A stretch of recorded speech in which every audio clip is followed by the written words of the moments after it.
Mesdames et messieurs, bonsoir. C'est toujours un plaisir de vous retrouver chaque semaine pour de nouveaux numéros de Ma Banque Assurance et moi. Cette émission qui vous emmène à la découverte du monde de la finance et des assurances. Nous démarrons tout de suite par un tour de l'actualité et c'est avec la revue.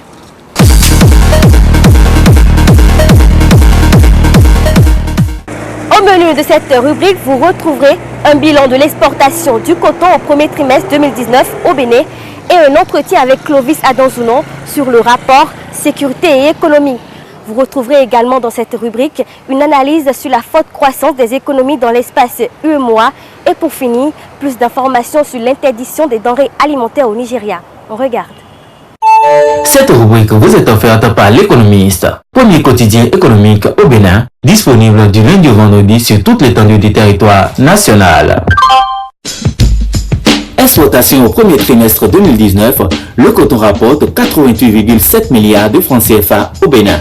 L'exportation de 91 723,5 tonnes de coton a rapporté au Bénin 88,7 milliards de francs CFA au terme du premier trimestre 2019, indique l'Institut national de la statistique et de l'analyse économique INSAE dans son bulletin trimestriel sur les statistiques de commerce extérieur de juin 2019. Entretien avec le PDG d'Apias, Clovis Adanzounon, la sécurité est déterminante pour l'économie. Selon le président directeur général de l'agence privée d'investissement et d'analyse stratégique Apias, Clovis Adanzounon, une situation d'insécurité impacte négativement les activités économiques formelles, donc nationales. En effet, quel opérateur voudra ouvrir et maintenir ses activités dans une rue en proie à l'insécurité? Aucun. La sécurité est donc déterminante pour la prospérité de l'économie, du développement et des activités économiques. Fin de citation. Développement en Afrique de l'Ouest, forte croissance des économies dans l'UEMOA. Les économies des États membres de l'Union économique et monétaire ouest-africaine UEMOA ont évolué en 2018 avec de bonnes performances observées depuis 2012 au niveau de l'UEMOA avec un taux de croissance de 6,6% comme en 2017 sous l'impulsion de l'ensemble des secteurs d'activité. Par comparaison à l'économie française, les prévisions, la croissance de l'économie devrait s'établir à 0,3% au troisième trimestre selon la Banque de France, alors que dans l'UEMOA, elle est à plus de 6% selon la Banque centrale des États de l'Afrique de l'Ouest BCAO, soit 20 fois plus vite que la puissance garante de la zone franc. Importation, le Nigeria veut interdire les denrées alimentaires. Le président Muhammadu Buhari a ordonné à la Banque centrale du Nigeria de bloquer les demandes des importations de produits alimentaires en devises étrangères, a renseigné son porte-parole dans un communiqué le mardi 13 août 2019. Le Nigeria possède la plus grande économie d'Afrique et est le premier producteur du pétrole du continent. Il compte aussi les ventes de brut pour environ 90% de ses devises. Les bas prix du pétrole ont conduit à une récession en 2016, à l'origine de la sortie des devises du pays il y a 2 ans. Depuis que Buhari est entré en fonction pour la première fois en 2015, la Banque centrale du Nigeria a dirigé les politiques visant à stimuler les croissances du secteur agricole afin de réduire la dépendance au pétrole. Cette rubrique vous a été offerte par le quotidien L'Économiste, premier quotidien économique au Bénin.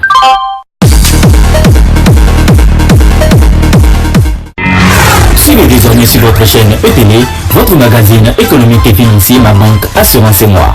Acteurs du secteur des banques, des assurances, des institutions de microfinance, des réseaux GSM, fonds de garantie, SCGI, PME et autres, voici le créneau idéal qui vous est dédié. Profitez de ce canal pour mieux vous faire connaître.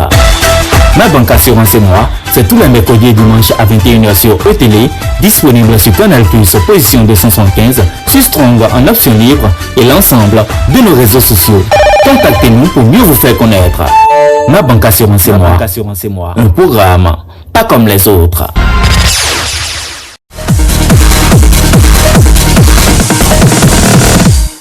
Ne zappez surtout pas, cette émission continue et la prochaine rubrique, c'est le forum.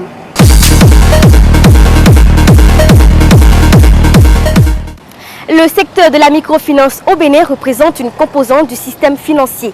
C'est un secteur qui a toute sa place dans le développement économique et social d'un pays.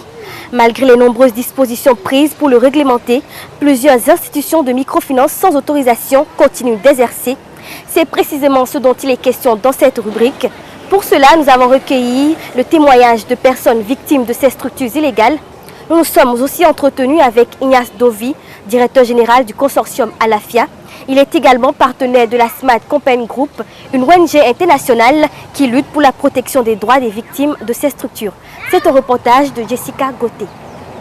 2 tiers des institutions de microfinance ne sont pas agréées au Bénin, selon une enquête réalisée par la Smart Campaign, une institution internationale qui a pour mission de protéger les clients des systèmes financiers décentralisés au Bénin.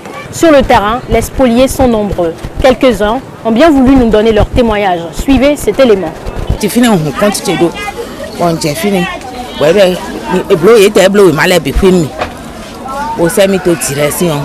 Après 10 ans, et là, nous avons après 10 ans, quoi, nous avons besoin de quoi? L'économie, c'est caro. Et quand on m'a beau tchéton, boyi, économie, au fini, il flou, mais tout l'ami, il l'ami, nous, bon, on doit y bloquer. Nous, quoi, tu dois ici? Bon, il y a soit quoi, tu dois, il soit quoi, tu dois, bon, il quoi, tu as, qu'on a couché, boy, quoi, tu as dit. Quoi, tant que, bon, on fait des âmes, bleu et malin, mais bloqué, et on est à Yom Bonaï, et le Yom Yablo, 3 mois, bon, l'aïton. Voilà, c'est mis au Bénéton. Bon, j'ai fini. Au tailleur de Miloté. Intérêt d'Indo, fini. Le coup, 10 000, il y a un bloc, il y a 10 000, nous après 10 ans, 400 000. Ben, le coup, 10 000. À quoi donc, il y a un bon l'écho. Pour les aïna, il y a un connoté. Pour nous, moi, il y a un donc, il quoi tu bidon c'est pour abandonner que ça va économie et tout. Et quand il est bleu et mal, de hobby, donc il est mal retiré à d'un bloqué. Donc il quoi, bon ouais, comme bon il est là, que ça va intérêt au dehors mais il ne sait quoi tu dis, c'est le fini on met tes poches ni. Nous m'a dit quoi tu beaucoup. Donc nous doit dire au ami et moi réclamer quoi tu dis. Moi il a une doigt tu. Ben là tu et confie au et matin bon tiens ben et comme à voler quoi avoir dans broté quoi 50 000 euros docteur l'a chuté. Bon, leur stratégie c'est de collecter des prêts auprès de leurs clients et après de leur faire de prêts. Et quand tu finis un mois, on peut t'accorder un mois que tu vas rembourser et par la cotisation. Alors, si tu te mets par exemple à 1200, tu laisses les 200 francs là. Chaque fois que tu fais un mois, c'est 30 000 francs que tu prends en leur laissant 1000 francs par mois et 200 francs. Ça fait 1200 que eux ils collectent sur nous par mois. Donc, à la fin de mon premier année, il me dit que je dois avoir un compte bancaire. Je n'ai pas vu le livret de compte jusqu'à présent. Et quand ça a commencé par tourner mal, on n'arrive plus à prendre les cotisations à temps. Donc j'ai poussé ma curiosité à demander aux agents collecteurs qu'est-ce qui ne va pas. Ils m'ont dit que c'est l'État qui veut leur venir en partenariat, l'État veut les soutenir en quelque sorte, et que tout est en train de changer. Effectivement, le carnet a changé, le nom a changé, mais les numéros demeurent, les numéros téléphoniques demeurent les mêmes. C'est presque les mêmes personnes qui continuent, mais sous l'œil vigilant de l'État. Donc on a continué par la suite. La dernière considération que j'ai faite, ils n'ont pas me rembourser. L'Association professionnelle des systèmes financiers décentralisés a pour mission de contribuer à la défense des systèmes financiers décentralisés membres et de faciliter leur professionnalisation et leur développement en renforçant continuellement leur capacité à offrir des services de qualité aux populations. Nous nous sommes rapprochés du directeur du consortium Alafia pour nous faire l'état des lieux. Je dirais d'entrée de jeu qu'il y a une grande différence entre système financier décentralisé et institution de microfinance. Le thème institution de microfinance, je dirais que c'est un thème un peu conventionnel, c'est c'est utilisé généralement pour désigner les structures qui collectent l'épargne du public et qui octroient des prêts à la population sans avoir la forme de banque. Mais la microfinance, c'est une activité qui s'est beaucoup développée dans nos États et qui aujourd'hui est réglementée compte tenu du volume de l'épargne collectée, compte tenu du volume des crédits octroyés à la population. C'est une activité aujourd'hui qui aide la population à pouvoir vraiment avoir les moyens pour pouvoir se prendre en charge à la base. Si bien que les institutions de microfinance sont appelées dans l'espace UEMOA et au Bénin, puisque nous avons des lois communautaires, sont désignés systèmes financiers décentralisés. Compte tenu du fait que le secteur est réglementé au Bénin, vous ne pouvez pas être institution de microfinance sans avoir l'agrément. Donc vous ne pouvez plus être seulement institution de microfinance, vous devez être alors un système financier décentralisé ou une structure financière décentralisée. Donc IMF ou bien institution de microfinance, c'est une structure qui n'a pas l'agrément. C'est une structure qui agit en marge de la réglementation. Aujourd'hui, nous avons les deux formes d'institutions encore présentes au Bénin. Nous avons les systèmes financiers décentralisés, que sont des institutions de microfinance agréées par le ministre en charge des Finances et tout simplement des institutions de microfinance, mais qu'on peut aussi appeler des initiatives de microfinance, puisque souvent c'est conduit par un privé, par un individu, par un promoteur, et qui n'a pas encore fait les démarches nécessaires pour avoir l'agrément. Donc nous avons au Bénin le volet formel, qui est animé par les systèmes financiers décentralisés, et nous avons le volet informel qui est animé par les institutions de microfinance non agréées ou des initiatives de microfinance. Nous avons plus de 200 institutions de microfinance agréées au Bénin. Donc nous avons plus de 200 systèmes financiers décentralisés. On est d'accord? Mais par rapport au volet informel, ils sont encore nombreux. Et le Bénin a fait déjà 2 recensements. Au premier recensement, ils étaient plus de 400. Mais au deuxième recensement, ils étaient plus de 700. 700 initiatives de microfinance ici au Bénin. L'État doit les agréer, doit agréer ces institutions, ne serait-ce que pour donner la caution à cette institution auprès donc de la population, comme quoi elle est reconnue par l'État et pas seulement reconnue par l'État, qu'elle est sous le contrôle de l'État. Les personnes qui se sentent spoliées peuvent se plaindre, puisque c'est l'État qui a défini la loi. Ces structures, il faut les dénoncer auprès de l'Agence nationale de surveillance des SFD. Parce que c'est l'Agence nationale de surveillance des structures de microfinance agréées qui reçoit la demande d'agrément et qui est chargée de l'application des tests qui réglementent l'activité de microfinance. Vous pouvez dénoncer cette institution-là auprès donc de votre commune. ABEF est très impliqué dans la fermeture des structures exerçant en marge de la réglementation. Alors l'initiative de la Smart Campaign est une très très bonne initiative car elle amène les clients à mieux connaître leurs droits et à les défendre. Parce qu'il n'y a pas d'institution de microfinance sans client. Et le client doit le savoir. Comme quoi, sans eux, il n'y a pas d'institution de microfinance. Et si eux sont là en étant insatisfaits, ce n'est pas bien. L'institution ne peut pas faire de la bonne performance. Donc, c'est vraiment une très très bonne campagne que la Smart Campaign est en train de mener au Bénin.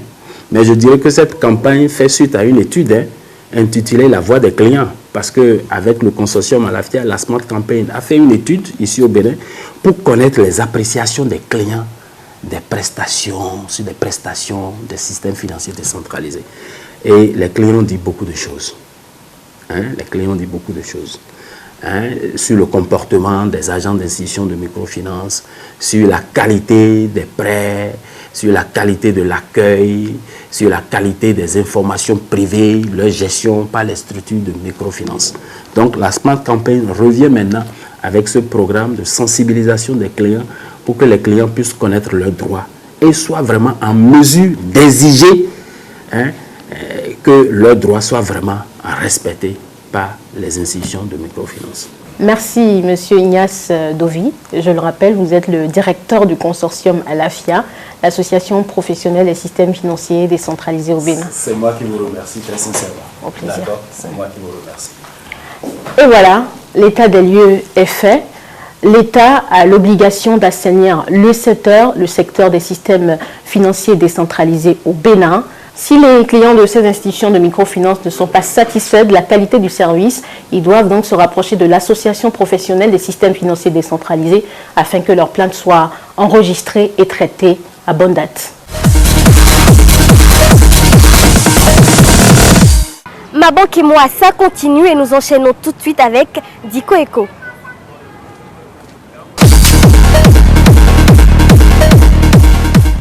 Diko Eco, aujourd'hui, s'intéresse à la différence entre revenus et salaire.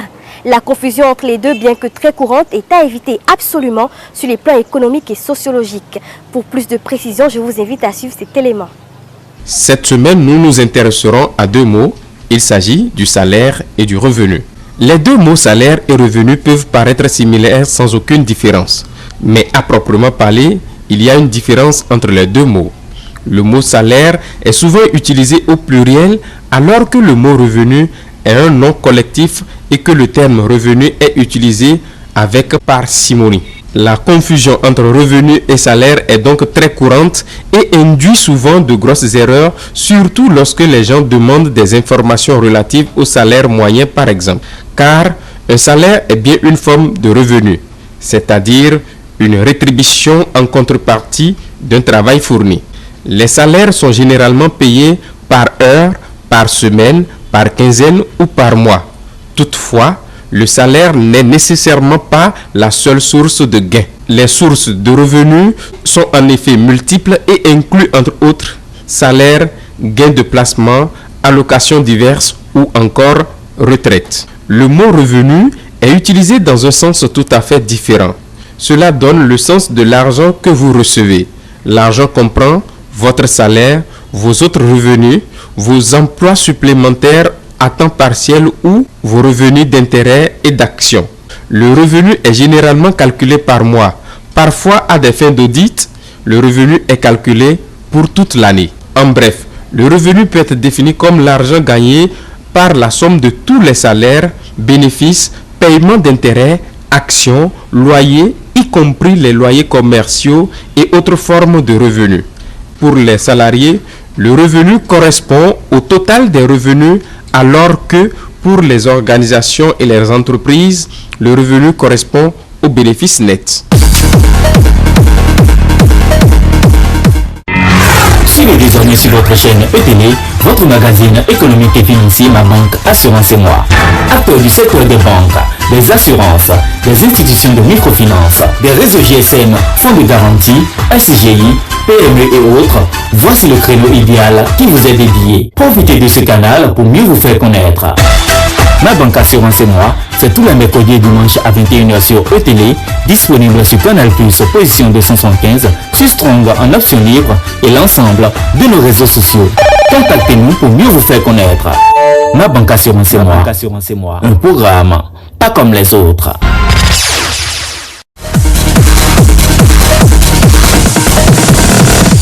Ma Banque Assurance et Moi, c'est tout pour aujourd'hui. On se retrouve très bientôt pour un nouveau numéro. Vous pouvez retrouver cette émission sur le site www.etele.bj.com. Bye bye.